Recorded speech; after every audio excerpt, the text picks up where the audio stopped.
Hello guys, हम पढ़ रहे हैं topic escalators, time space distance का एक टॉपिक है ये। लास्ट वीडियो में हमने इसका कॉन्सेप्ट किया था। आज कॉन्सेप्ट के साथ हम इस क्वेश्चन को भी डिस्कस करेंगे। तो इस वीडियो में देखते हैं इस क्वेश्चन को। Sanjay walking down an escalator also moving down, मतलब संजय भी नीचे की तरफ मूव कर रहा है और एस्केलेटर भी नीचे की तरफ मूव कर रहा है। Takes 26 steps and it takes him 30 seconds to reach the bottom. Sanjay while running takes 18 seconds and 34 steps to reach the bottom. How many steps are visible on an escalator? तो basically question पूरा मैं आपको बता देता हूँ। यहाँ पे संजय उसी डायरेक्शन में मूव करने की कोशिश कर रहा है जिस डायरेक्शन में एस्केलेटर मूव कर रहा है। दोनों ही नीचे की तरफ आ रहे हैं। तो वो खुद से 26 स्टेप्स ले पाता है जब वो टोटल 30 सेकेंड्स लेता है नीचे पहुँचने तक, और वो 34 स्टेप्स ले पाता है खुद से जब 18 सेकेंड्स उसे लगते हैं नीचे तक पहुंचने में। तो ये 34 26 स्टेप्स कौन से हैं? ये संजय के स्टेप्स हैं। आप कह सकते हैं ये स्टेप्स मैन के हैं।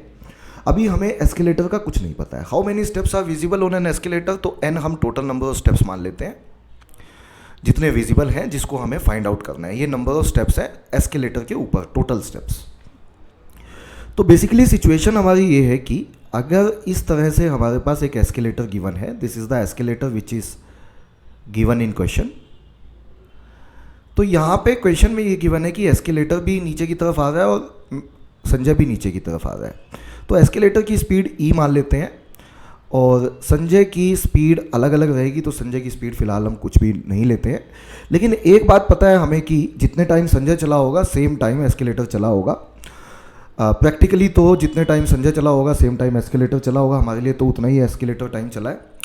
तो अगर मैं नंबर ऑफ स्टेप्स की बात करूं तो हमने सीखा था अगर मूविंग विद द एस्केलेटर है तो नंबर ऑफ स्टेप्स जो होते हैं वो इक्वल होते हैं number of steps taken by man plus number of steps taken by escalator.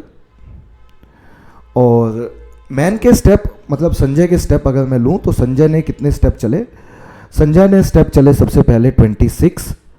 हाँ जी, जब टोटल टाइम जो लगा नीचे तक पहुंचने में वो 30 सेकेंड थे।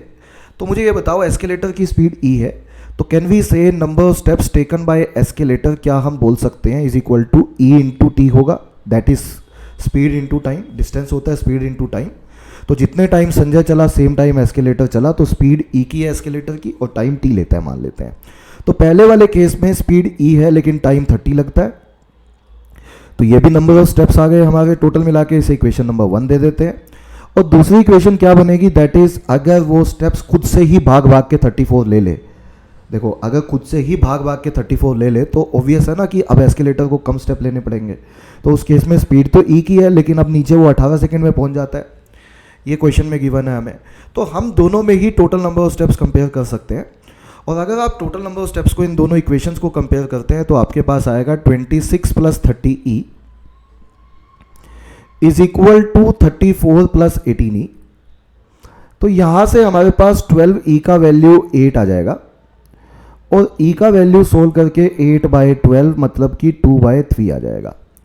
अब आप ये 2/3 किसी भी इक्वेशन में पुट कर दो, इक्वेशन नंबर 1 में पुट कर दो।